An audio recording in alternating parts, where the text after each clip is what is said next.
Hello अस्सलाम वालेकुम, this is doctor Rana Mohammad Ishaan. आज हम करेंगे nerve tissue and the nervous system part 2। पिछले लेक्चर में जो है वो हमने हाफ इसको किया था और अब जो बाकी रिमेनिंग हाफ है उसको हम कंप्लीट करेंगे आज।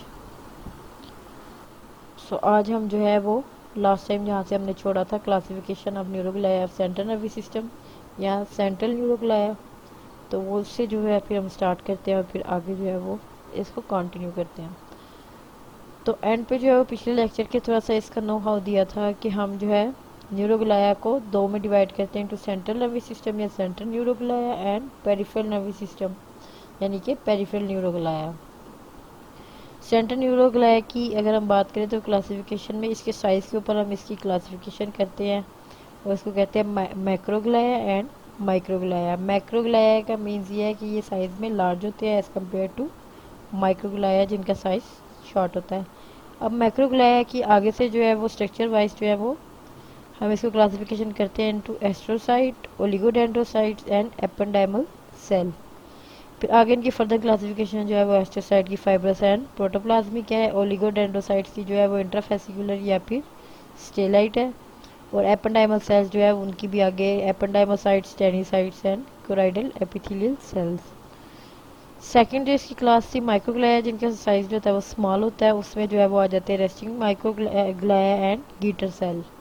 तो हम जो है फिर बारी बारी इन सबको डिस्कस करते हैं। फर्स्टली अगर हम बात करें ओलिगोडेंड्रोसाइट्स की, तो इसका जब भी नाम आए तो आपने इसके साथ याद रख लेना है कि myelination of central nervous system.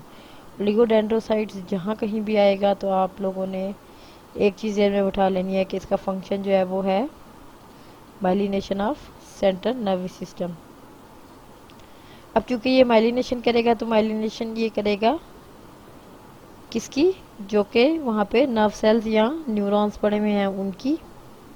तो ये प्रीडोमिनेंट ग्लाइल सेल्स हैं in white matter of central nervous system. अगर हम इसके स्ट्रक्चर वाइज देखें तो it is small cell with few processes, और इसकी जो स्टेनिंग है वो स्पेशल स्टेनिंग होती है अंडर लाइट माइक्रोस्कोप। अगर हम इसका स्ट्रक्चर देखें तो ये जो है ये एक ओलिगोडेंड्रोसाइट है, सेंट्रली इसका न्यूक्लियस है और बाकी सारा इसका क्या है अनस्टेन साइटोप्लाज्म है, और ये जो इसके जो है वो प्रोसेसेस निकले हुए हैं जो कि माइलिनेशन कर रहे हैं नर्व फाइबर्स की। अब इसे एक और चीज़ का अंदाज़ा होता है कि एक oligodendrocytes up to 60 nerve fibres की माइलिनेशन करता है। जैसे आप देख सकते हैं कि इस नर्व फाइबर की भी कर रहा है, इस सेगमेंट की भी कर रहा है, इस सेगमेंट की भी कर रहा है, तो ये अप टू 60 की माइलिनेशन कर सकता है। स्ट्रक्चर देखे हमने, इसका स्मॉल सेल्स है और इसके जो है वो फ्यू प्रोसेसेस होते हैं, और ये स्टेन मैंने आपको बताया कि स्पेशल स्टेनिंग से ही होता है जिसको फिर हम देखते हैं लाइट माइक्रोस्कोप के अंदर। इसकी कंपोजिशन क्या है कि it is composed of myelin oligodendrocyte glycoprotein, proteolipid protein and oligodendrocyte myelin glycoprotein. Function इसका यही है कि मैंने बताया कि ओलिगोडेंड्रोसाइट्स का जहाँ भी नाम आएगा तो इसमें आएगा इसका फंक्शन माइलिनेशन करता है सेंट्रल नर्वस सिस्टम की। तो इस तरह इसका फंक्शन है produce myelin sheath in central nervous system. अब माइलिनेशन का मतलब क्या है? माइलिनेशन का मतलब ये है कि वो सेगमेंट जिसको ये कवर करेगा उसमें जो है वो इंसुलेशन हो जाएगी, यानी कि नर्व इम्पल्स वहाँ से पास नहीं करेगी। तो जो माइलिनेटेड नर्व फाइबर्स होते हैं उनमें क्या होता है कि ये नर्व फाइबर्स की माइलिनेशन हुई है तो ये उसको उस पार्ट को इंसुलेट कर देता है। तो अगर इसमें ये होगा कि नर्व इम्पल्स जो कि हमने कहा था इनिशियल सेगमेंट ऑफ एक्सॉन हिलॉक्स से स्टार्ट होता है, तो अगर यहाँ से नर्व इम्पल्स स्टार्ट होगी तो यहाँ तक तो जाएगी, उसके बाद जंप करके यहाँ पे आ जाएगी जिसको हम नोड ऑफ रनवीर भी कहते हैं। तो माइलिनेटेड जो नर्व फाइबर्स हैं उनमें जो नर्व इम्पल्स पास करती है नोड टू नोड करती है, और इसको सल्टेटरी कंडक्शन भी कहते हैं। तो इसके दो फंक्शन हो गए, नंबर 1 तो ये माइलिनेशन करता है, नंबर 2 ये इलेक्ट्रिकल इंसुलेशन प्रोवाइड करता है। Then is astrocyte. एस्ट्रोसाइट जो है वो दो तरह के होते हैं, number 1 is fibrous astrocyte and second is protoplasmic astrocyte. Fibrous आएगा तो इसका मतलब है कि ये कहाँ पे प्रेजेंट है, इन बिटवीन नर्व या न्यूरॉन्स सेल्स के, कहाँ पे, इन white matter. Fibrous means present in white matter. और इसका और प्रोटोप्लाज्मिक का डिफरेंस क्या है कि इसमें फ्यू लॉन्ग प्रोसेसेस है जबकि इसमें मैनी शॉर्ट प्रोसेसेस होते हैं। नंबर 2 इसमें क्या है, मैनी फिलामेंट्स है, जबकि प्रोटोप्लाज्मिक में लेस फिलामेंट्स है। थर्डली इसका डिफरेंस क्या है कि फाइब्रस एस्ट्रोसाइट्स जो है वो बेसिकली वाइट मैटर में है, जबकि जो प्रोटोप्लाज्मिक है it is present in the grey matter. और आगे जो इनको प्रोटीन जो इनकी हेल्प करते हैं वो यही है कि प्रोसेसेस जो है उनका जो स्ट्रक्चर है वो री इन्फोर्स हो रहा है with the help of intermediate filaments, जो कि किस किस से कंपोज हुए हुए हैं, GFAP, जिसको हम कहते हैं ग्लाइल फिब्रिलरी एसिड प्रोटीन। और ये जो है ये इम्पॉर्टेंट मार्कर है टू नो, जो इंटरमीडिएट फिलामेंट्स है उनकी प्रेजेंस के लिए ये मार्कर यूज़ होता है। और लैब में जो है ये बेसिकली प्रेजेंस शो करता है ऑफ एस्ट्रोसाइट्स। तो अगर पूछा जाता है एमसीक्यूज में कि एस्ट्रोसाइट्स को हम किस तरह जो है वो आइडेंटिफाई कर सकते हैं, तो it is by the presence of glial fibrillary acid protein यानी कि GFAP। ठीक है, तो ये याद रख लेना है, ये एमसीक्यूज में आ जाता है। कई दफ़ा इस तरह भी आ जाता है कि ग्लाइल फिब्रिलरी एसिड प्रोटीन जो है वो किसका यूनिक मार्कर है, तो वो एस्ट्रोसाइट्स का है। ये जो है ये फाइब्रस एस्ट्रोसाइट है। ठीक है, ये इसका जो है वो ओवल या एलोंगेटेड न्यूक्लिया है और इसका साइटोप्लाज्म बहुत लेस होता है। उसके अलावा ये देख रहे हैं कि इसके जो है प्रोसेस ज़्यादा ब्रांच है। और इनका फंक्शन क्या होता है, मेनली फंक्शन इनका होता है कि ये जो है वो ब्लड वेसल्स के ऊपर आके इनके जो है वो फीट जो है वो इलांगेट होते हैं और ये करते हैं इनटू ब्लड ब्रेन बैरियर। ठीक है, ये बनाते हैं ब्लड ब्रेन बैरियर। सेकेंडली जो प्रोटोप्लाज्मिक एस्ट्रोसाइट्स है उनका फंक्शन भी यही होता है, एक तो ये सपोर्ट करते हैं न्यूरॉन्स को इन ग्रे मैटर, जबकि फाइब्रस वाले जो थे वो वाइट मैटर में थे। दूसरा ये है कि ये इंसुलेशन भी प्रोवाइड करते हैं, उसके अलावा न्यूट्रिशन भी जो है उसमें भी हेल्प करते हैं। और अगर कहीं पे डैमेज आ जाए नर्व सेल में या न्यूरॉन में डैमेज आ जाए तो फिर जो है वो यही जो है उसको कवर करते हैं एस्ट्रोसाइट्स, जिनको फिर हम कह देते हैं, जिस प्रोसेस को कह देते हैं ग्लायोसिस। यहाँ पे ये जो है ये ओलिगोडेंड्रोसाइट्स दिखाए हुए। अच्छा, ओलिगोडेंड्रोसाइट्स एक हमने कहे थे इंटरफेसिकुलर, यानी कि वो जो नर्व फाइबर्स के दरमियान है, और दूसरे जो स्टेलाइट जो होते हैं वो गैंग्लिया को सराउंड कर रहे होते हैं। यहाँ पे भी ये देखिए ये एस्ट्रोसाइट्स है और ये इसके जो है वो एक तो ये न्यूरॉन के साथ है, दूसरा ये जो है क्या कर रहे हैं कि वेसल्स को उनके साथ कांटेक्ट किया हुआ है, जिसको हम पेरीवेस्कुलर फीड कहते हैं। और ये जो है ये ब्लड ब्रेन बैरियर बनाता है, जो कि अगले लेक्चर्स में आपको बताऊंगा मैं। बाकी ये जो है ये ओलिगोडेंड्रोसाइट्स जो है उनको कवर किया हुआ है नर्व फाइबर को। फंक्शन ऑफ एस्ट्रोसाइट्स के जो है वो मोस्ट इंपॉर्टेंट फंक्शन ये है कि ये ग्लाइल लिमिटिंग मेम्ब्रेन बनाता है। एक आउटर ग्लाइल लिमिटिंग मेम्ब्रेन होती है, एक इनर ग्लाइल लिमिटिंग मेम्ब्रेन होती है। जो इनर ग्लाइल लिमिटिंग मेम्ब्रेन होती है वो एपेंडाइमल सेल्स के यानी कि पाया मैटर के नीचे होती है, जबकि जो आउटर होती है वो ट्यूरामेटर के पास होती है। अब इसका दूसरा फंक्शन क्या है कि ये रेगुलेट करता है वेदोडाइलेशन विद इन CNS। थर्डली जो है ये आयनिक और ये जो है केमिकल इन्वायरमेंट ऑफ न्यूरॉन इसको भी रेगुलेट करता है, यानी कि जो पोटेशियम जो है वो रिलीज हो रहा होता है उसकी ये बफरिंग करता है, यानी कि उसकी वैल्यू नॉर्मल रखता है। उसकी वजह से सेकेंड फंक्शन इसका क्या होता है कि साथ साथ ये इंसुलेशन भी प्रोवाइड करता है। और जो फ्यू जो है एक तो मेन जो है वो इम्पल्स पास कर रही होती है, इसके अलावा जो दूसरी इम्पल्स जो थोड़ी बहुत बनती है उनको भी ये जो है वो ख़त्म करता है। एनर्जी मेटाबॉलिज्म और न्यूट्रिशन ये भी है। उसके अलावा जो है वो इम्पॉर्टेंट फंक्शन इसका क्या है कि ये जो है आपस में जो है वो कम्युनिकेट करता है with gap junction. Gap junction का आप लोगों ने हिस्टोलॉजी में पढ़ा हुआ है कि ये वो जंक्शन होता है जिनके दरमियान से जो है वो सब्सटेंस पास कर सकते हैं, तो इसकी वजह से ये जो है ये रेगुलेशन प्रोवाइड करता है। और इसके अलावा मैंने आप लोगों को बता दिया कि जहाँ कहीं भी जो है वो न्यूरॉन्स को डैमेज होता है तो फिर एस्ट्रोसाइट्स जो हैं वो आके वहाँ पे मल्टीप्लाई शुरू हो जाते हैं और वहाँ पे वो एक स्कार बना देते हैं। उस प्रोसेस को कहते हैं ग्लायोसिस। और सबसे इम्पोर्टेंट फंक्शन एस्ट्रोसाइट्स का ये है कि they form the blood brain barrier, जो कि आगे जाके हम डिस्कस करेंगे जब हम CSF और ब्लड सप्लाई ऑफ ब्रेन उसके साथ जो है उस लेक्चर में हम इसको डिस्कस करेंगे। Then is the microglial cells. अभी हमने मैक्रो की बात की थी जिसमें ओलिगोडेंड्रोसाइट्स आगे थे, एस्ट्रोसाइट्स आगे थे, और अभी हम एपेंडाइमल सेल्स आगे पढ़ेंगे। अभी हम बात करते हैं माइक्रोग्लाइल सेल्स की। नाम से पता चल रहा है कि एक तो इनका साइज जो होता है वो स्मॉल होता है काफ़ी as compare to other cells, और उसके अलावा इसके जो होते हैं वो जो इसमें से प्रोसेस निकल रहे होते हैं वो बहुत शॉर्ट होते हैं और ये मोटाइल होते हैं। चूँकि ये प्रोसेस बहुत स्मॉल होते हैं कि इनके ऊपर से जो इलांगेशंस निकलती हैं उनको हम जो है वो स्पाइक्स कहते हैं। तो बेसिकली इनके प्रोसेस जो होते हैं कवर्ड बाय स्पाइक्स होते हैं। इलेक्ट्रॉन माइक्रोस्कोप के अंडर अगर हम देखें तो इसमें क्या होता है कि इसके साइटोप्लाज्म में लाइजोसोम भी है, वेसिकल्स भी है, लेकिन जो है वो रफ एंडोप्लाज्मिक रेटिकुलम या तो होता है या बहुत कम होता है या एब्सेंट होता है। तो इसका मतलब ये है कि इसका प्रोटीन फॉर्मेशन से कोई ताल्लुक नहीं, इसका बेसिकली ताल्लुक जो है वो प्रोटेक्शन से है कि ये जो है सीएनएस में ये जो है ये प्रोटेक्शन प्रोवाइड करता है against the different micro organisms, या कोई भी फॉरेन बॉडी या कोई भी डैमेज होगा तो उसमें जो है माइक्रोग्लाइया का फंक्शन आएगा। ये जो है ग्रे मैटर वाइट मैटर में जो है इक्वली डिस्ट्रीब्यूट होता है, और बेसिकली ये क्या करता है कि सक्रीट करता है इम्यूनो रेगुलेटरी साइटोकाइंस। और जैसे मैंने बताया कि मेजर डिफेंस सिस्टम जो सेंट्रल नर्वस सिस्टम का है वो माइक्रोग्लाइया है। फर्स्टली ये रेस्टिंग माइक्रोग्लाइया होते हैं।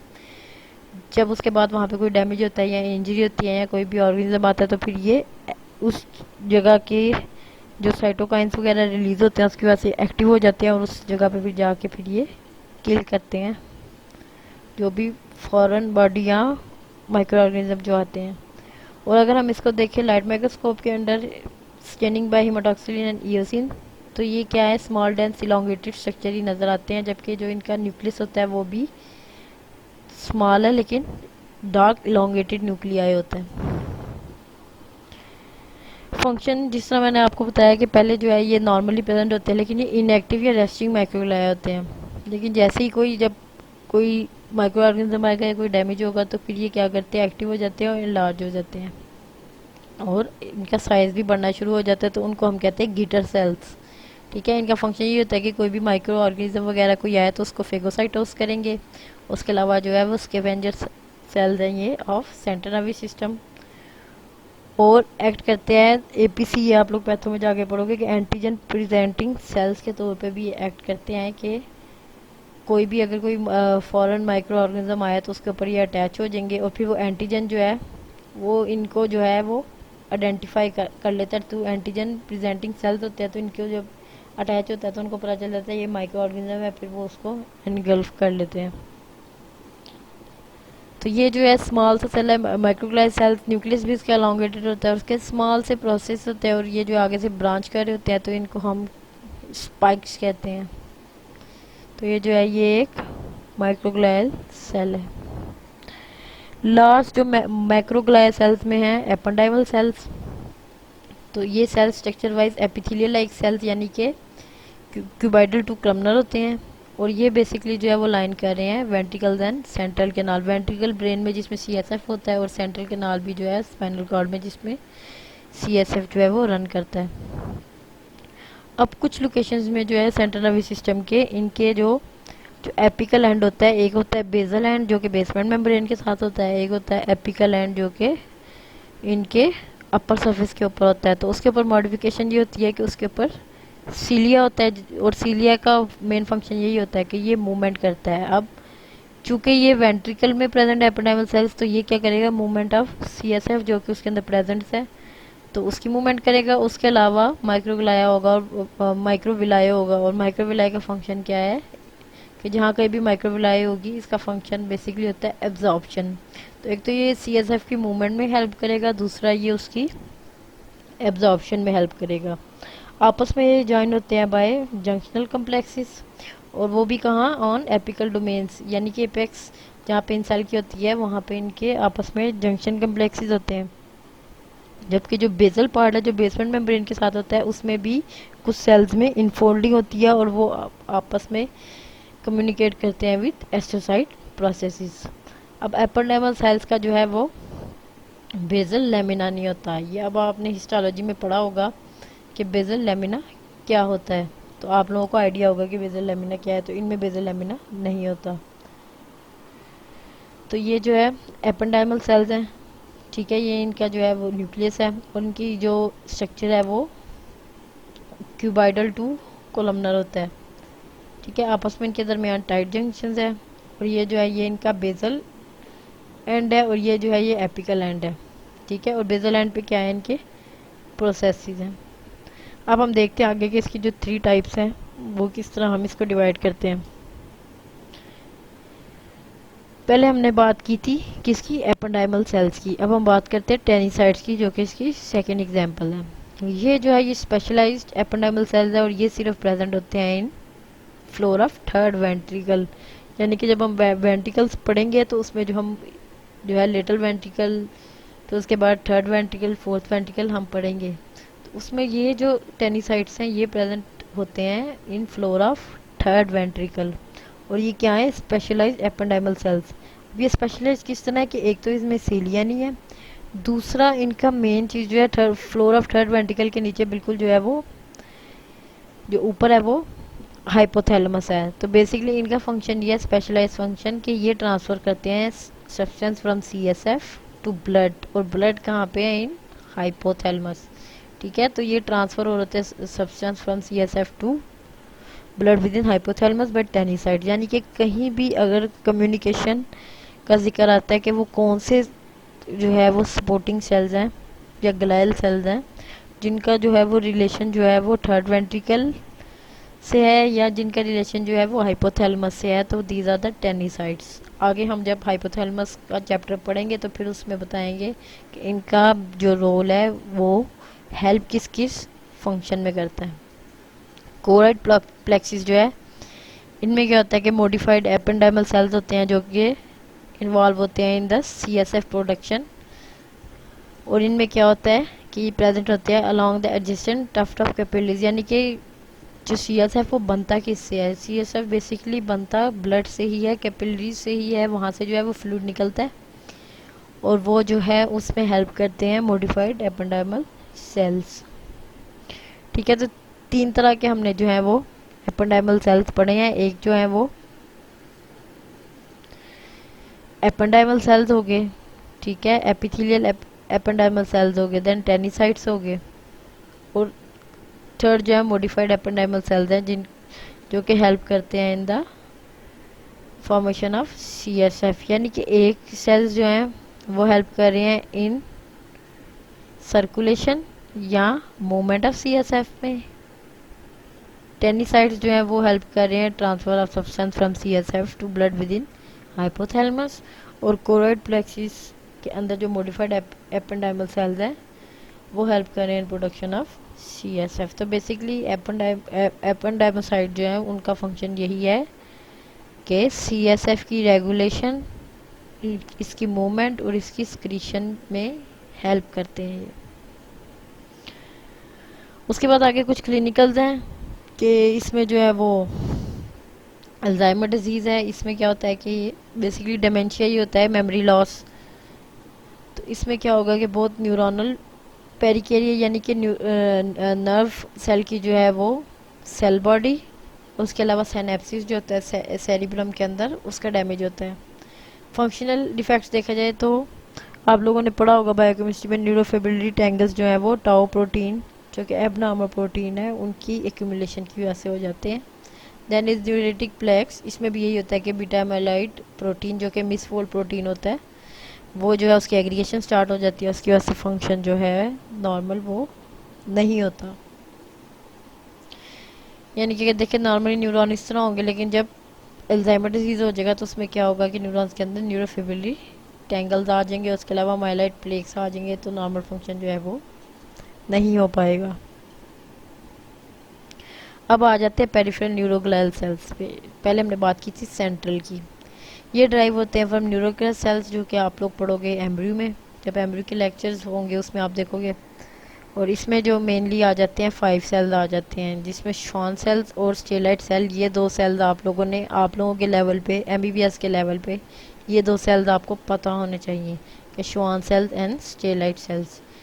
उसके अलावा बाकी जो हैं वो terminal motor end plate cells हैं, एंटेरिक एलिमेंट्री ट्रैक्ट, और उसके अलावा मूलर सेल्स, ठीक है। लेकिन आप लोगों ने जो याद रखना है वो ये 2 हैं, Schwann cells and satellite cell, ठीक है। ये स्टेलाइट सेल है and this is Schwann cell. आगे देखते हैं इनका फंक्शन क्या है। स्टेलाइट सेल जो है ये क्या करता है, ये अराउंड होता है नर्व सेल बॉडी, यानी कि पेरिफेरल नर्वस सिस्टम में जितने भी गैंग्लिया हैं उनके अराउंड जो है वो स्टेलाइट सेल की लेयर होती है। और ये क्या करता है, ये प्रोटेक्ट करता है न्यूरॉन सेल बॉडी को, और दूसरा ये प्रोवाइड करता है कुशन को। श्वान सेल जो है ये जहाँ कहीं भी आएगा, तो जिस तरह हमने कहा था ओलिगोडेंड्रोसाइट्स जो है वो माइलिनेशन करते हैं सेंट्रल नर्वस सिस्टम की, तो श्वान सेल्स जो हैं ये माइलिनेशन करते हैं nerve fibres of peripheral nerve system. ठीक है, अब जो ओलिगोडेंड्रोसाइट्स थे वो अप टू 60 नर्व फाइबर्स की जो है वो माइलिनेशन करते हैं, लेकिन जो श्वान सेल है वो सिर्फ एक सेल, एक ही नर्व फाइबर की माइलिनेशन करेगा। ठीक है, तो बाकी मैंने बता दिया कि इसमें जहाँ जहाँ माइलिनेशन होगी वहाँ इंसुलेशन होगी। तो बाकी जो है वो जो अनमाइलिनेटेड एरिया होता है बिटवीन टू माइलिनेटेड पार्ट्स, उसको नोड ऑफ रणवीर कहते हैं। और इसके अंदर जो है साल्टेटरी कंडक्शन होती है, जो कि जिसकी स्पीड ज़्यादा होती है as compared to unmyelinated fibres में नर्व इम्पल्स की स्पीड के। स्टेलाइट सेल क्या मैंने बता दिया कि बेसिकली प्रेजेंट होते हैं around the cell body of sensory neuron, जिसको हम गैंग्लिया भी कहते हैं। तो पेरिफेरल नर्वस सिस्टम में जितने भी गैंग्लिया उसके अराउंड, उसमें सेंसरी गैंग्लिया भी आ जाते हैं जो कि नर्व फाइबर के अराउंड होते हैं, और दूसरा ऑटोनॉमिक गैंग्लिया भी आ जाते हैं जो कि सिंपैथेटिक और पैरासिम्पैथेटिक गैंग्लिया होते हैं। जैसे सिंपैथेटिक चेन होगी, और उसके अलावा जो पैरासिम्पैथेटिक है वो जिस तरह सीलिक और बाकी सारे जो है, तो उनके अराउंड जो है ये स्टेलाइट सेल होते हैं। ठीक है, इनका फंक्शन जो है सिमिलर टू श्वान सेल ही है, एक्सेप्ट ये माइलिनेशन नहीं प्रोवाइड करते, ये बेसिकली कुशन प्रोवाइड करते हैं। श्वान सेल जो है ये, इनका मैंने बता दिया कि ये माइलिनेशन ही करते हैं, बाकी सारा जो है ये आगे डिस्कस करते हैं। श्वान सेल का, जिसको न्यूरोलिमेमोसाइट भी कहते हैं, ठीक है, अगर ये भी टर्म आती है तो परेशान नहीं होना, ये श्वान सेल का ही नाम है। तो बता दिया था हमने कि श्वान सेल न्यूरोक्रस सेल से होते हैं, और ये क्या करते हैं, ये माइलिन शीट बना देते हैं around the axons of nerve fibre. ठीक है, अब इसमें क्या होता है कि जो अनमाइलिनेटेड फाइबर्स होते हैं उसमें भी श्वान सेल्स आते हैं, लेकिन वो उसको कवर जो है वो माइलिनेट नहीं करते, बल्कि उसको जो है वो उसके बस अंदर होते हैं, फुली कवर नहीं किया होता उन एक्सॉन्स को। ठीक है, उसके अलावा इनका फंक्शन क्या है कि ये पेरिफेरल नर्वस सिस्टम की डेब्रिस को क्लीन भी करते हैं। उसके अलावा जो है पेरिफेरल नर्वस सिस्टम में जो एक्सॉन्स हैं उसकी रीग्रोथ भी करते हैं। सेंट्रल नर्वस सिस्टम में हमने कहा था कि रीग्रोथ नहीं होती है, बहुत मिनिमल है, लेकिन पेरिफेरल नर्वस सिस्टम में जब डैमेज होता है तो उसके बाद रिपेयर में ग्रोथ होती है, और वो सिर्फ श्वान सेल की ही वजह से होती है, क्योंकि श्वान सेल जो है इसके साथ बेसमेंट मेम्ब्रेन होती है इसकी, और उसके अलावा यहाँ पे ग्रोथ फैक्टर्स भी होते हैं। ठीक है, ये माइलिनेशन का प्रोसेस बताया हुआ है कि ये जो है ये श्वान सेल है और ये एक्सॉन है। तो बेसिकली ये क्या करेगा कि इसको पहले ये जो है वो एनगल्फ करेगा आहिस्ता आहिस्ता, और फिर इसके अराउंड जो है वो माइलिनेशन जो है इसके अराउंड ये मूव करना हो जाएगा। जैसे जैसे मूव करता जाएगा तो ये जो है जो सेंट्रल एरिया है वो कंडेंस होता जाएगा आपस में।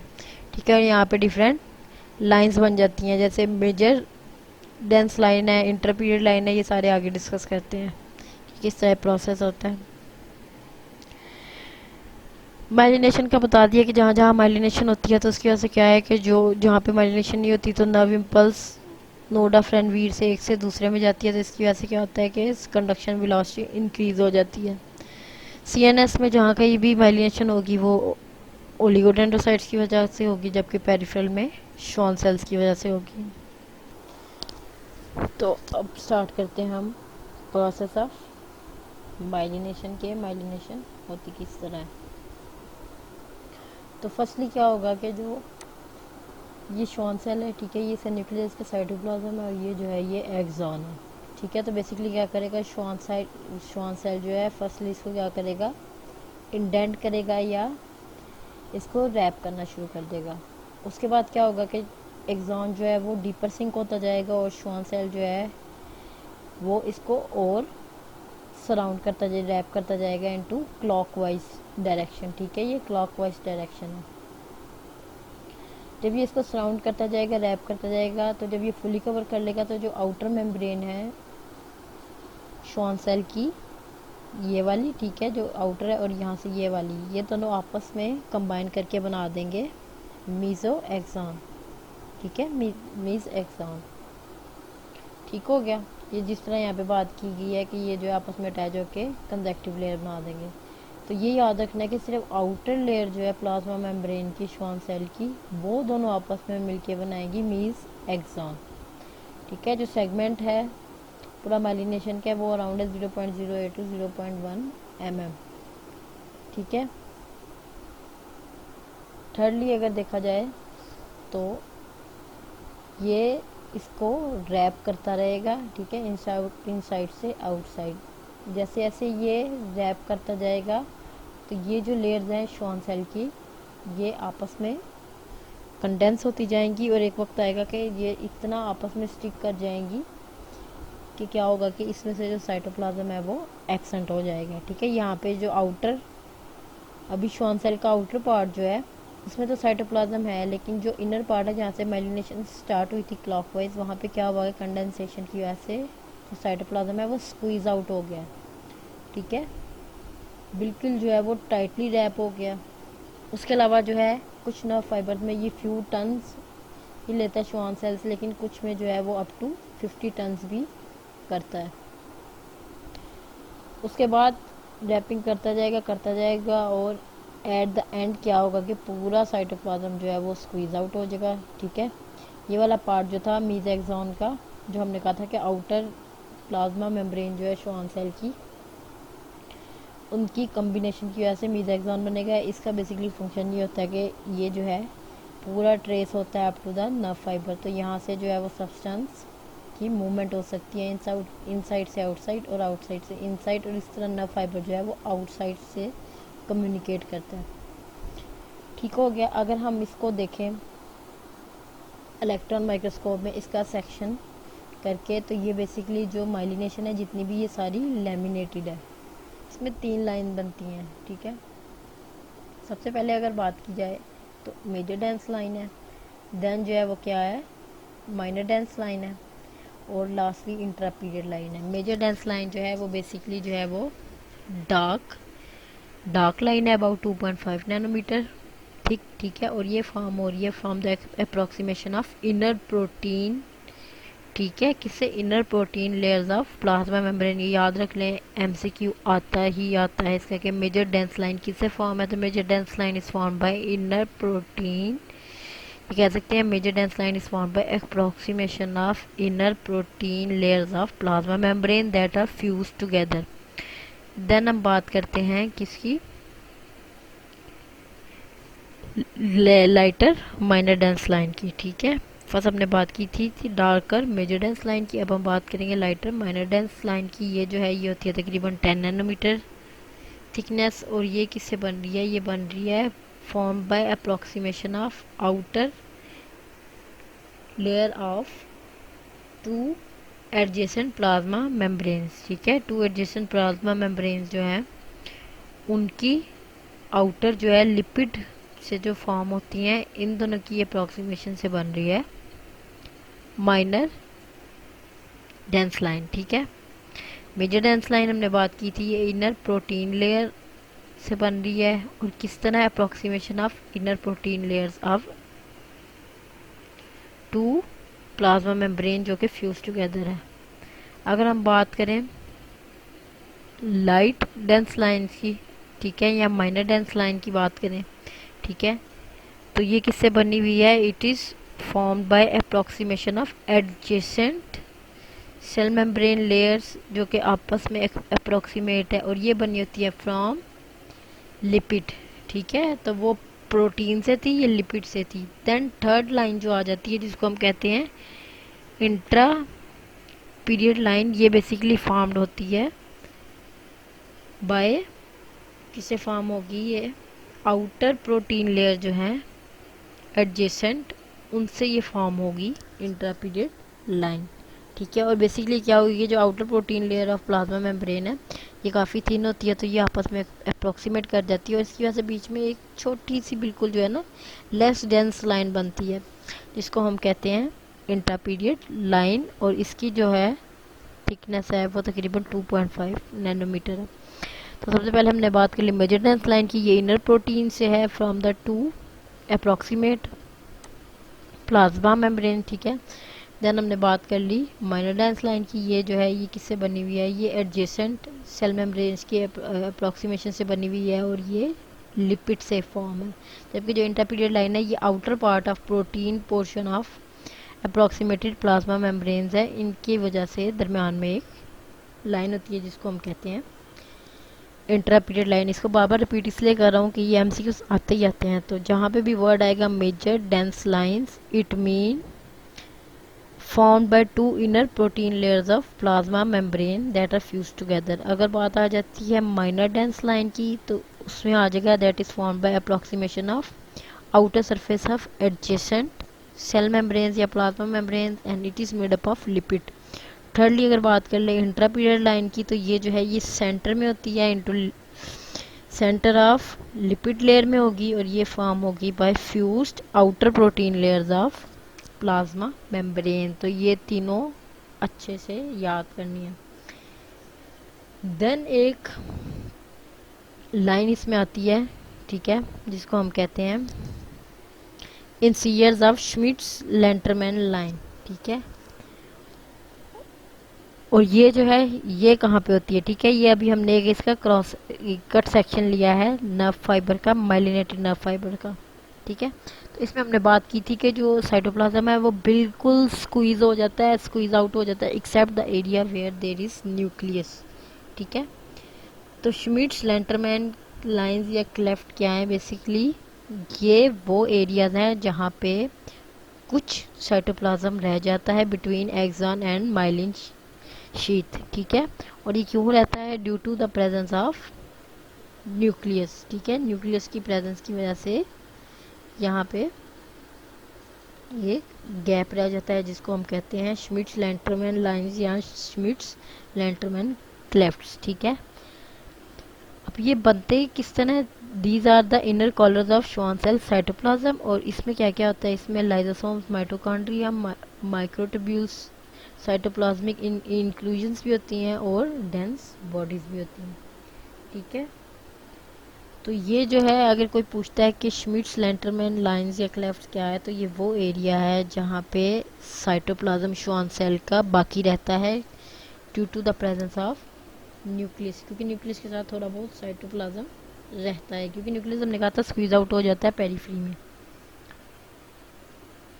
ठीक है।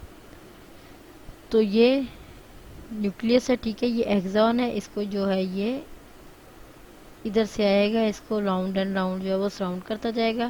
तो ये बीच में जो एरिया रह जाता है जहाँ पे न्यूक्लियस होगा तो वहाँ पे साइटोप्लाज्म रह जाएगा, तो इसको हम कहते हैं श्मिट्स लेंटरमैन लाइंस या श्मिट्स लेंटरमैन क्लेफ्ट, ठीक है।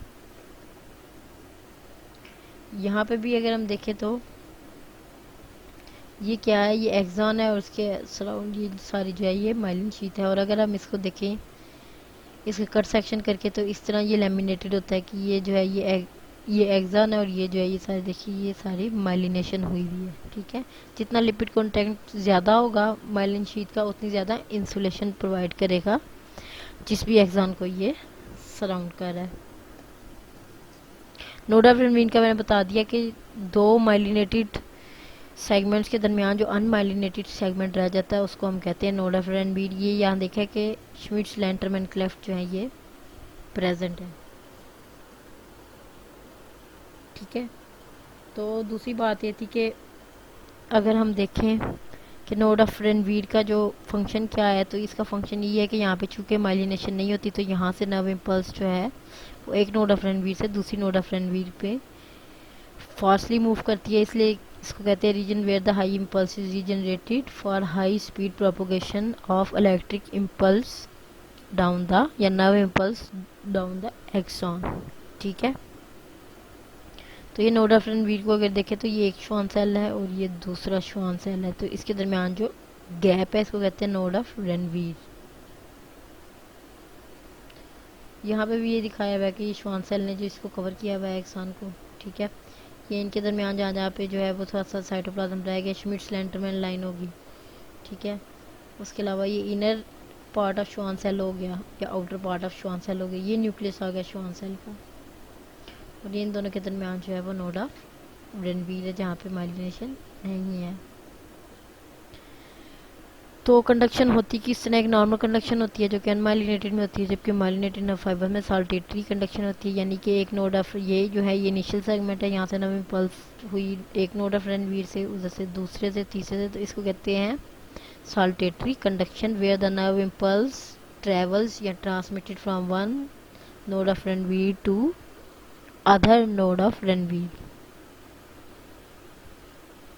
ये सारे उसी तरह जो है ये अनमाइलिनेटेड। अब एक्सॉन्स की बात की जाए तो अनमाइलिनेटेड एक्सॉन में ये नहीं होता कि पूरा जो एक्सॉन है वो ही उसको वो ही अनमाइलिनेटेड है। उसमें ये होता है कि जिस तरह अगर बात की जाए पेरिफेरल नर्वस सिस्टम की, तो श्वान सेल जो है ये इनको करता तो है एनवेलप, लेकिन फुली एनवेलप नहीं करता, ठीक है। ये एक इसमें जो है वो घड़ा सा बनता है, ठीक है, शैलो सा, जिसके अंदर जो है ये एक्सॉन प्रेजेंट होता है, लेकिन ये फुली कवर्ड नहीं होता, तो इसको हम कहते हैं अनमाइलिनेटेड नर्व फाइबर, ठीक है।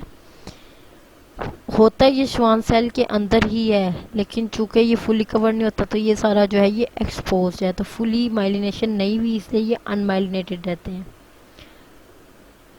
तो यहाँ पे भी ये the unmyelinated axons are involved by the Schwann cell but there are no myelin sheath wraps around each axon, ठीक है। एक श्वान सेल के अंदर अप टू 10 to 15 जो है वो एक्सॉन्स हो सकते हैं, ठीक है, लेकिन चूंकि ये जो है ये फुली कवर्ड नहीं होते, इसलिए इसको हम कहते हैं अनमाइलिनेटेड। लेकिन ये हरगिज़ नहीं है कि जहाँ पे अनमाइलिनेटेड लिखा हुआ है तो इसका मतलब है उसका बिल्कुल जो है वो ताल्लुक नहीं है श्वान सेल से। श्वान सेल इसके करता ज़रूर है एनवेलप, लेकिन फुली नहीं करता, ठीक है। यहाँ पे भी ये दिखाया हुआ है कि one Schwann cell can ensheath multiple axon but myelinate only one axon. इसका मतलब क्या है, मैंने बताया था ओलिगोडेंड्रोसाइट्स जो है वो अप टू 60 को एक्सॉन्स को माइलिनेट कर सकता है, लेकिन एक श्वान सेल जो है वो एक ही एक्सॉन को जो है वो कवर कर सकता है, ठीक है। ये अनमाइलिनेटेड नर्व फाइबर है, ये फुली कवर्ड नहीं है। अब आगे क्लिनिकल्स में डीमाइलिनेटेड डिजीज हैं जिनमें जो है वो माइलिन शीथ जो है उसका डैमेज हो जाता है, ये प्रॉपर नहीं होती, ठीक है। तो उसमें ग्लेन-बार सिंड्रोम है।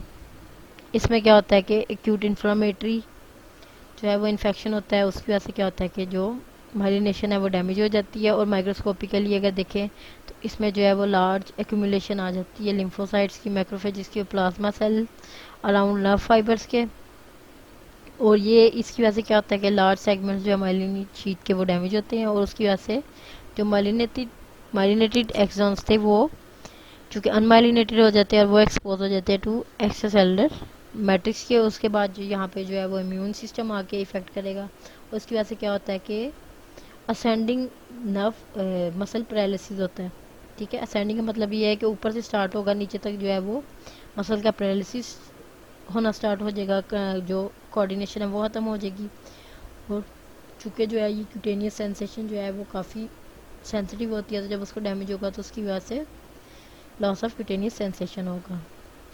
देन एक बहुत इंपॉर्टेंट डिजीज़ जो है मल्टीपल स्क्लेरोसिस, इसमें क्या होता है कि myelin in central nervous system का डैमेज होता है, ठीक है। ग्लेन-बार में पेरिफेरल का था, इसमें जो है ये सेंट्रल नर्वस सिस्टम का होता है। इसमें क्या होता है कि माइलिनेशन जो है उसको डैमेज होता है और वो डिटैच हो जाता है एक्सॉन से और कम्प्लीटली डिस्ट्रॉय हो जाती है माइलिनेशन, ठीक है। तो माइलिनेशन हमें पता है central nervous system is done by oligodendrocytes, तो ओलिगोडेंड्रोसाइट्स की इसमें डिस्ट्रक्शन होती है, तो उसकी वजह से माइलिनेशन जो है वो नहीं होती। अब इसका इम्पॉर्टेंट क्या है कि इसमें जो ऑटोइम्यून डिजीज़ है ये, और इसमें माइलिन का जो ओलिगोडेंड्रोसाइट्स जो माइलिनेशन करता है उसके अंदर एक प्रोटीन होता है जिसको हम कहते हैं माइलिन बेसिक प्रोटीन, ठीक है। तो इसमें ऑटोइम्यून डिजीज़ में ये टारगेट होता है और फर्स्टली ये डैमेज होता है, ठीक है। जब ये डैमेज होता है तो उसके बाद जो है वो ओलिगोडेंड्रोसाइट डैमेज होता है और माइलिनेशन ख़त्म हो जाती है।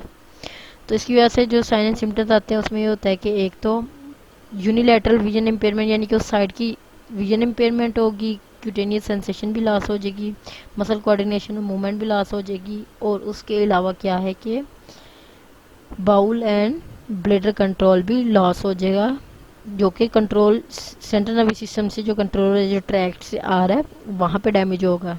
ठीक है, तो उसकी वजह से ये सारे सिम्टम्स एंड साइंस आएंगे।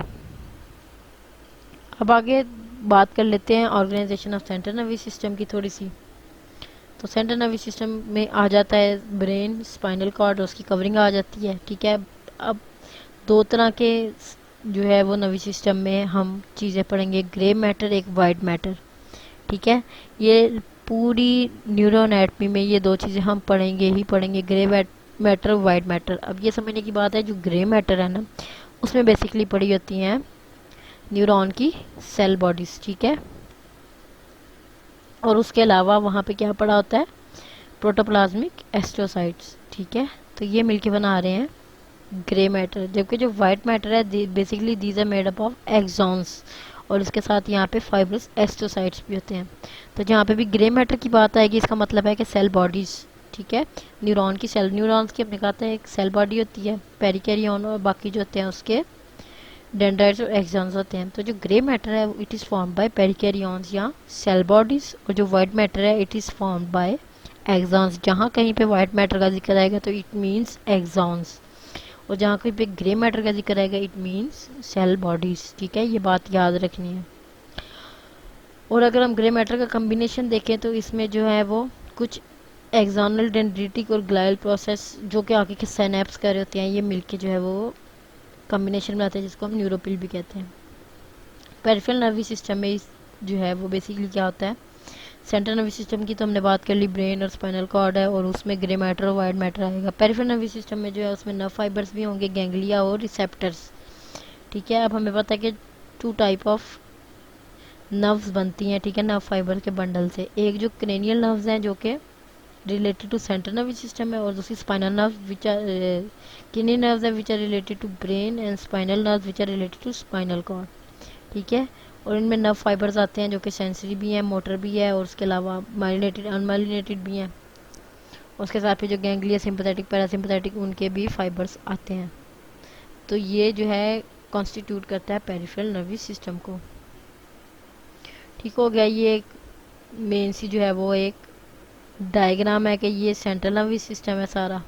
ठीक है, और ये पेरिफेरल नर्वस सिस्टम है, यानी कि इनपुट्स जो है वो सारी आएंगी पेरिफेरल नर्वस सिस्टम से जाएगी central nervous system, central nervous system उसको इंटीग्रेट करेगा और फिर वो भेजेगा पेरिफेरल नर्वस सिस्टम को ही।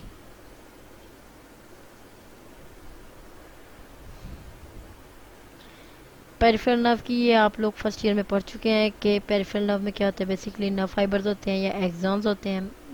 जो इनर कवरिंग है एक एक फाइबर की उसको हम एंडोन्यूरियम कहते हैं, जो एक पूरे बंडल किया उसको हम पेरिन्यूरियम कहते हैं, और एक पूरी जो नर्व फाइबर किया उसको हम एपिन्यूरियम कहते हैं। उनके दरमियान जो है वो ब्लड वेसल्स प्रेजेंट होती हैं। ठीक है, ये सारा हिस्ट्री में आप लोग कर चुके हुए, एपिन्यूरियम, पेरिन्यूरियम, एंडोन्यूरियम। गैंग्लिया, अब गैंग्लिया क्या है, अब न्यूरो में दो चीज़ें आप लोग इम्पोर्टेंट पढ़ोगे, number 1 is nucleus and number 2 is ganglia. ठीक है, सीएनएस में आप लोग पढ़ोगे न्यूक्लियाई, काफ़ी ज़्यादा। न्यूक्लियाई और गैंग्लिया इज सेम, लेकिन डिफरेंस क्या है कि न्यूक्लियस हम कहते हैं combination of nerve cell bodies inside CNS, यानी कि न्यूरॉन या नर्व सेल बॉडीज या पेरिकैरियंस की कॉम्बिनेशन जहाँ पे होगी, जिसको हम कहते हैं कि ग्रे मैटर। ठीक है, तो न्यूक्लियाई सीएनएस में जो है उसको हम न्यूक्लियाई इसलिए कहते हैं, और उसकी डेफिनेशन ये है कि it is the combination of perikaryons inside CNS. जबकि गैंग्लिया क्या है, कॉम्बिनेशन या presence of multiple nerve cell bodies outside CNS, यानी गैंग्लिया और न्यूक्लियाई में दोनों में नर्व सेल बॉडीज जो हैं उनकी प्रेजेंस होती है। ठीक है, सीएनएस में हम उसको कहते हैं ग्रे मैटर, क्योंकि हमने कहा था कि जो नर्व सेल बॉडीज हैं वो बना रही है ग्रे मैटर और एक्सॉन्स वाइट मैटर। तो न्यूक्लियाई सीएनएस में जहाँ कहीं भी आएंगे वो होंगे ग्रे मैटर। ठीक है, अब न्यूक्लियाई और गैंग्लिया में क्या डिफरेंस है? दोनों ही न्यूरॉन नर्व सेल बॉडीज की जो है वो कॉम्बिनेशन है। Nuclei inside CNS and ganglia outside CNS, यानी कि अगर नर्व सेल बॉडीज प्रेजेंट हैं, उनकी जो है वो काफ़ी ज़्यादा ग्रुप प्रेजेंट है इनसाइड सीएनएस, तो उसको हम कहेंगे न्यूक्लियाई। और अगर वो ही जो है ग्रुप नर्व सेल बॉडीज का प्रेजेंट है आउटसाइड सीएनएस यानी कि इनटू पेरिफेरल नर्वस सिस्टम, तो उसको हम कहेंगे गैंग्लिया।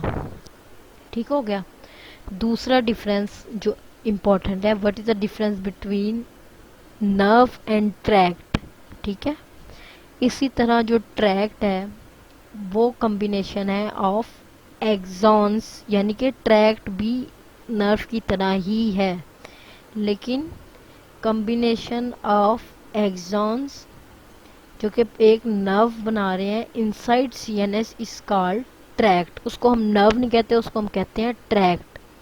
लेकिन combination of axons making a nerve या making a long nerve fibre is called nerve outside peripheral nervous system. ठीक हो गया। तो अगर ग्रे मैटर या नर्व सेल बॉडीज की एक्यूमुलेशन है इनसाइड सीएनएस, तो उसको हम कहेंगे न्यूक्लियस। ठीक है, इसका न्यूक्लियस का ये नहीं है कि ये सेल का न्यूक्लियस है। ठीक है, इसको हमने एक नाम दिया न्यूक्लियस। और इसी तरह एक्सॉन्स की अगर कॉम्बिनेशन बना रही है, एक पूरा पाथवे बना रही है नर्व फाइबर्स की कॉम्बिनेशन, तो उसको हम कहते हैं ट्रैक्ट। होती वो भी सेम लाइक नर्व ही है, जिस तरह हम नर्व पढ़ते हैं कि रेडियल नर्व यहाँ से स्टार्ट हुई और एंड यहाँ पे किया। Tract is same like nerve, क्योंकि ये भी एक्सॉन से ही बनता है, लेकिन इसमें डिफरेंस ये है कि इट इज इनसाइड सीएनएस। तो combination of axons making a nerve inside CNS is called tract, यानी कि एक्सॉन्स की कॉम्बिनेशन जो पूरा एक पाथवे इनसाइड सीएनएस बना रही है वो ट्रैक्ट है, जबकि वही एक्सॉन्स की कॉम्बिनेशन जो पूरा पाथवे बना रही है आउटसाइड सीएनएस या in peripheral nervous system, it is a called a nerve. ठीक है, तो ये डिफरेंस याद रखना है। और इसी तरह जो नर्व सेल बॉडीज की एक्यूमुलेशन है outside CNS, it is called ganglia. तो ये चीज़ लाजमी याद रखनी है। ठीक है, अब पेरिफेरल नर्वस सिस्टम की बात हो रही है, क्योंकि गैंग्लिया की बात हो रही है, तो इसमें जो नर्व सेल बॉडी है वो लोकेटेड कहाँ होती है? पेरिफेरल गैंग्लिया में। और हमने कहा था कि डॉर्सल रूट गैंग्लिया, तो इसमें जो जो न्यूरॉन होंगे वो सूडो यूनिपोलर होंगे। ठीक है, उसके अलावा जो किडनी नर्व की गैंग्लिया है वो भी सारे सूडो यूनिपोलर ही होंगे। इनमें से फिर जो है, अगर हम बात करें सोमैटिक एफरेंट्स और विसरल एफरेंट्स, ये आगे हम पढ़ेंगे जब क्रेनियल नर्व करेंगे, तो फिर मैं आप लोगों को बताऊंगा ऑटोनॉमिक सिस्टम में कि इनका मतलब क्या है। ठीक है, तो इसी तरह जो सेल बॉडी जो है पैरावर्टिब्रल, प्रीवर्टिब्रल, टर्मिनल, जितने भी ganglia, sympathetic, parasympathetic, dorsal root ganglia और क्रेनियल नर्व के, इन सबको जो है पेरिफेरल गैंग्लिया कहते हैं। और ये बेसिकली क्या है, जिस तरह मैंने बताया, accumulation of nerve cell body. ठीक है, ये अब एक नर्व गैंग्लिया की पिक्चर है, और nerve ganglia peripheral nervous system में है। ठीक है, इसलिए इसको सराउंड कर रहा होता है स्टेलाइट सेल्स, जो मैंने बताया था कि इसको कुशन प्रोवाइड करता है। ठीक है, यहाँ पे भी लिखा हुआ satellite cells represented by very small nuclei at the periphery of neuronal cell body. और यहाँ पे जो न्यूरॉन्स है वो कौन से हैं? अगर डॉर्सल रूट गैंग्लिया तो वो सूडो यूनिपोलर होंगे, जबकि अगर ऑटोनॉमिक है तो उसमें फिर वो आ जाएंगे मल्टीपोलर।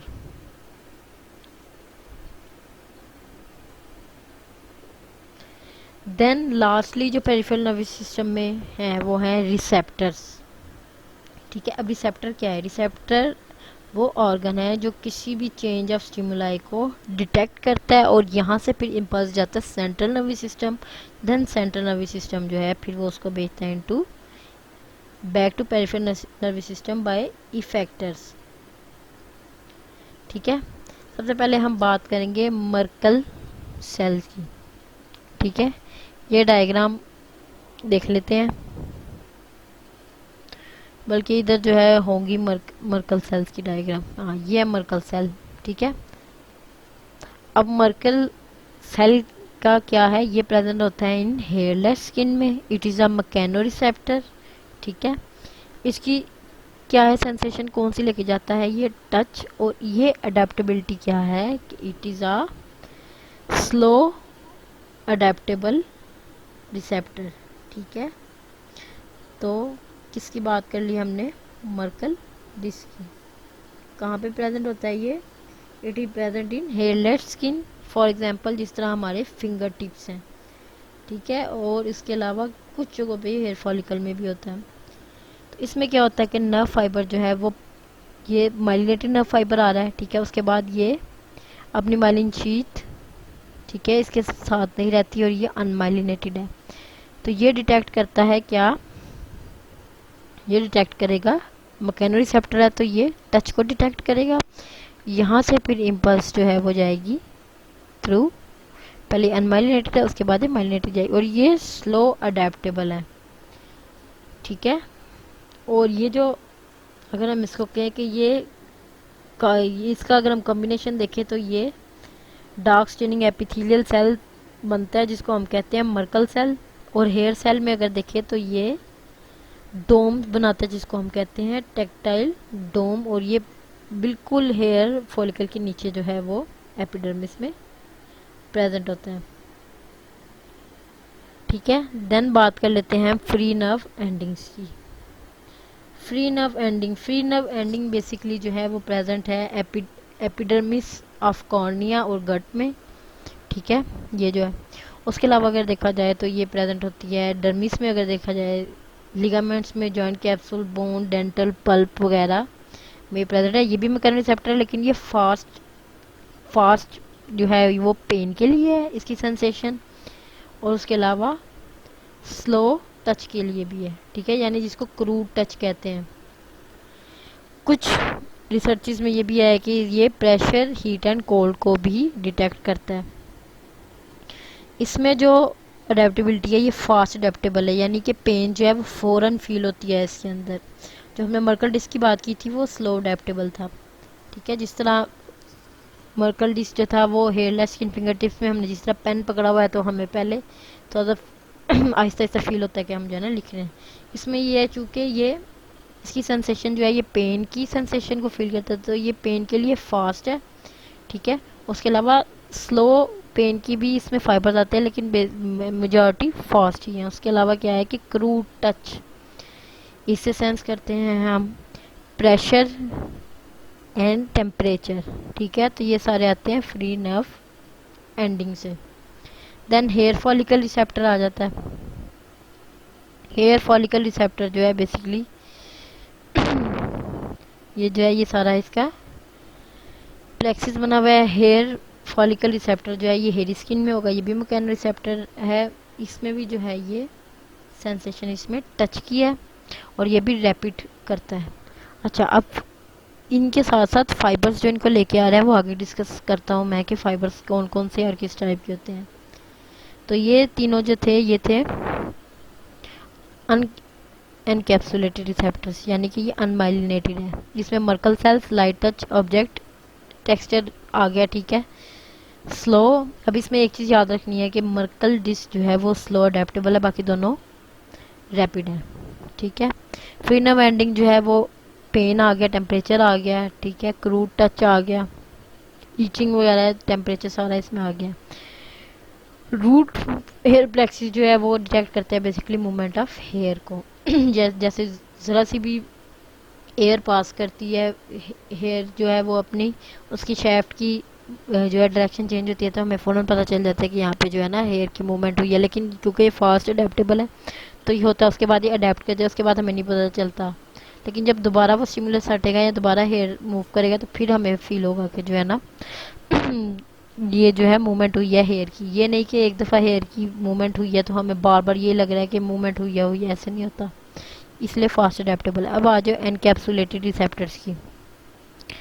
अनकैप्सुलेटेड रिसेप्टर्स की अगर बात की जाए तो सबसे पहले आ जाएंगे मीजनर। ठीक है, मीजनर, अब इनकैप्सुलेटेड का मतलब ये है कि जो इसका जो एंड पॉइंट है वो कवर्ड है बाय चूंकि पेरिफेरल नर्वस सिस्टम है तो यहाँ पे क्या आ जाएगा, श्वान सेल्स आ जाएंगे, ठीक है, जो कि इसके एंड को कवर कर रहे हैं, ठीक हो गया। उसके अलावा इसके सराउंडिंग जो है वो स्टेलाइट सेल्स आ जाएंगे।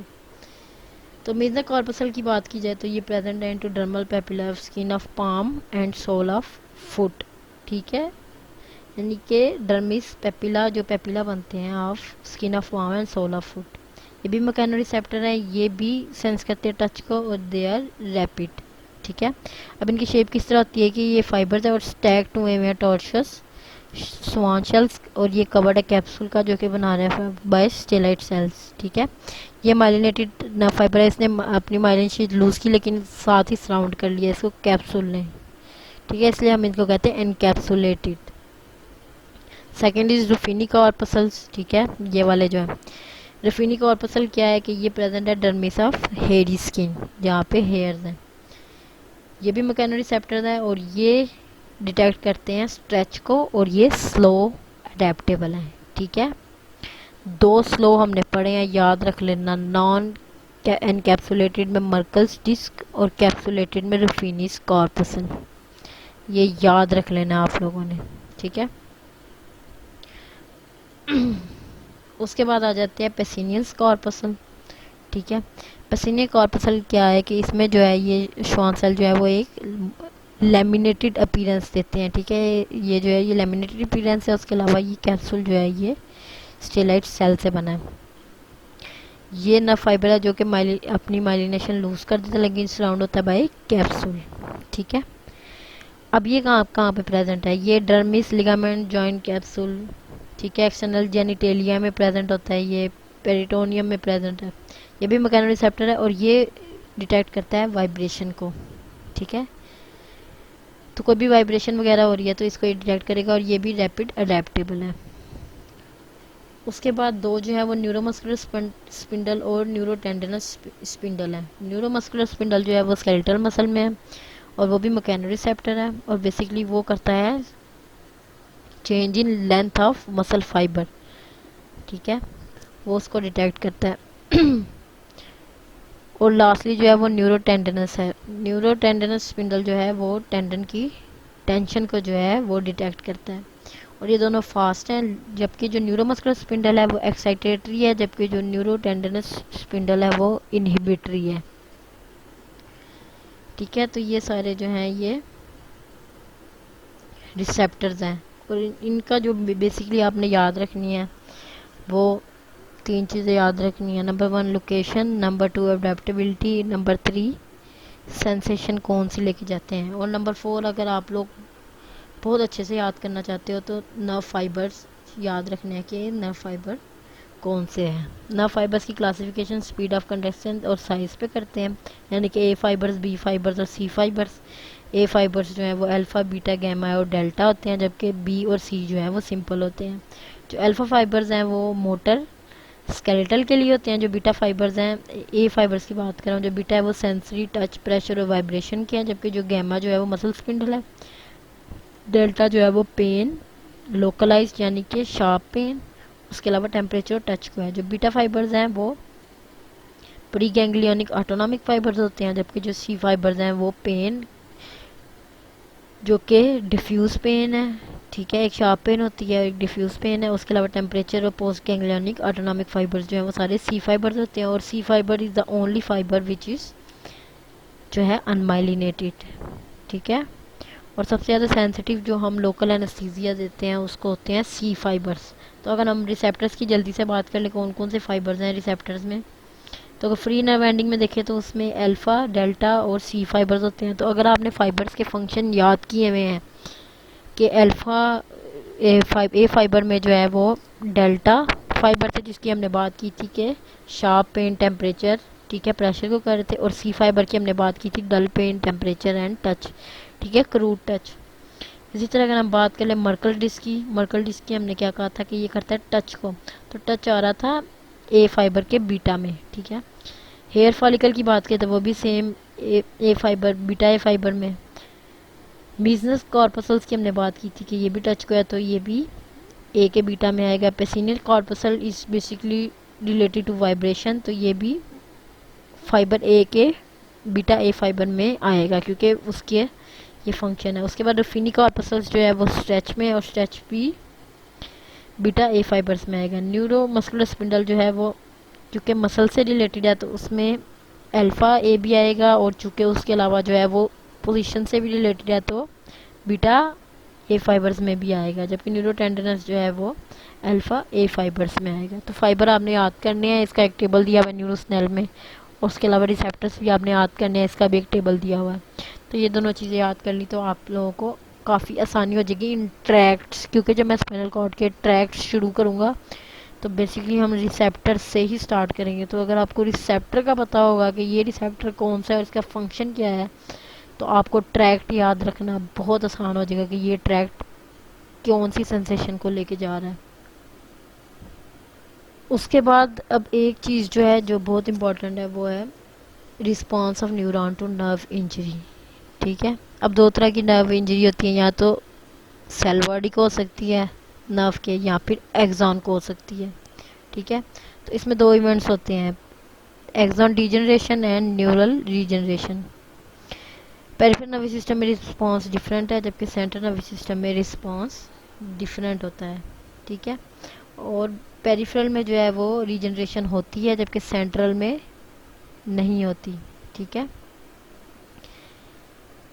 पेरिफेरल नर्वस सिस्टम में इंजर्ड एक्सॉन जो है वो रैपिडली रीजनरेट कर देता है, जबकि सेंट्रल नर्वस सिस्टम में एक्सॉन रीजनरेट नहीं कर सकता। इसका डिफरेंस ये है कि पेरिफेरल नर्वस सिस्टम में श्वान सेल उसकी बेसमेंट मेम्ब्रेन होती है, क्योंकि अगर एक्सॉन डैमेज भी हो जाए तो बेसमेंट मेम्ब्रेन और श्वान सेल जो है ये आपस में एक बैंड फाइबर बना लेते हैं, और उस बैंड फाइबर के अंदर से फिर जो है वो एक्सॉन की डिफरेंट जो है वो ब्रांचेस निकलती हैं, और दोनों साइड से वो आपस में फिर एक जगह जाके मीट कर देती है जिसको बैंड फाइबर कहते हैं, और उसके अराउंड फिर जो है माइलिनेशन होती है और वो एक नर्व फाइबर बन जाता है।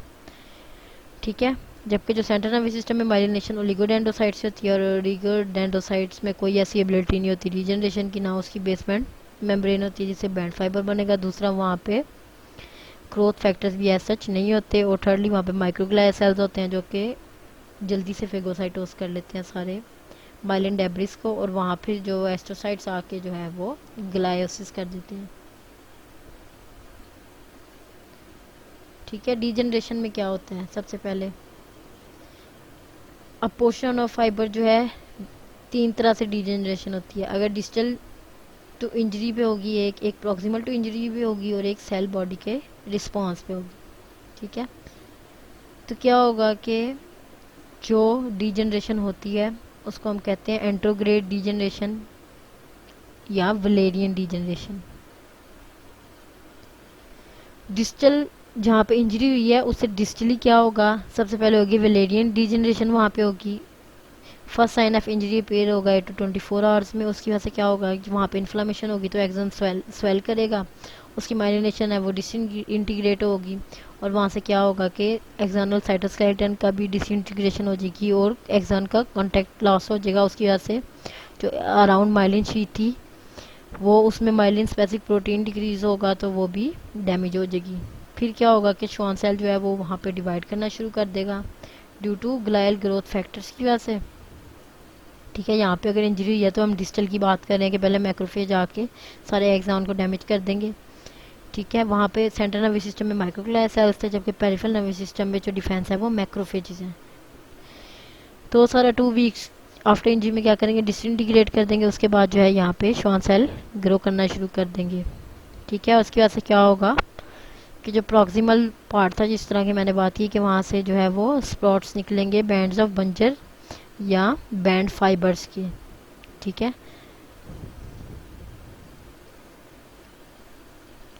पेरिफेरल में ये होता है कि इसी तरह जो है वो माइलिनेशन की वो होगी मैक्रोफेज उसको साफ करेगा, उसके बाद दोबारा श्वान सेल बनेंगे और एक्सॉन रीजनरेशन हो जाएगी। जबकि सेंट्रल नर्वस सिस्टम में ऐसा नहीं होता क्योंकि माइक्रोग्लिया आके माइलिन को सारे को कर देते हैं, डिसइंटीग्रेट और इनगल्फ कर लेते हैं। दूसरा, एस्ट्रोसाइट्स आ जाते हैं और वो जो है वो ग्लायोसिस कर देते हैं, इस वजह से एक्सॉन रीजनरेशन नहीं होता। ठीक है, ये मैंने बता दिया कि श्वान सेल्स जब ग्रो करेंगे उसके साथ बेसमेंट मेम्ब्रेन भी ग्रो करेगी, उसको हम कहते हैं बैंड फाइबर। ये जो है वो उसमें से फिर जो है छोटे छोटे न्यूराइट्स निकलते हैं और ये उनको डायरेक्ट करते हैं कि कहाँ पे जाना है, उन्होंने अटैच होना है टू प्रॉक्सिमल एक्सॉन, उनके साथ अटैच होते हैं। ठीक है, उसके बाद जो है ये आपस में फिजिकल कांटेक्ट दोबारा बना लेते हैं और इस तरह रीजनरेशन होती है। नर्व सेल बॉडी का ये होता है कि नर्व सेल बॉडी पे जब इंजरी होगी तो पहले स्वेलिंग होगी। मैंने बताया था कि जो निसल बॉडीज़ हैं वो पेरिफेरी की तरफ चले जाएंगे, न्यूक्लियस भी पेरिफेरी की तरफ आ जाएगा और वहाँ से फिर जो है वो एक तो इन्फ्लेमेशन होगी, दूसरा रिपेयर का प्रोसेस स्टार्ट हो जाएगा। जो नर्व सेल अगर इतना रिपेयर नहीं हुआ तो फिर वो जो है वो अपनी जो है वो हीलिंग करेगा और उसके बाद जब फुल हीलिंग हो जाएगी तो दोबारा न्यूक्लियस जो है वो सेंट्रल आ जाएगा और जो निसल बॉडीज थी वो भी जो है जिस प्रोसेस को हम कहते थे पेरिफेरल मूव करने में क्रोमेटोलाइसिस, तो वो भी रिवर्ट हो जाएगा और निसल बॉडीज या निसल ग्रैन्यूल्स बैक टू आ जाएंगे अराउंड द न्यूक्लियस। तो ये था introduction nerve and nervous system का। तो इंशाल्लाह उम्मीद है कि आप लोगों को जो है वो इसकी समझ आई होगी। So thank you for watching. Signing off doctor Rana Mohammad Ishan. Take care. अल्लाह हाफिज़।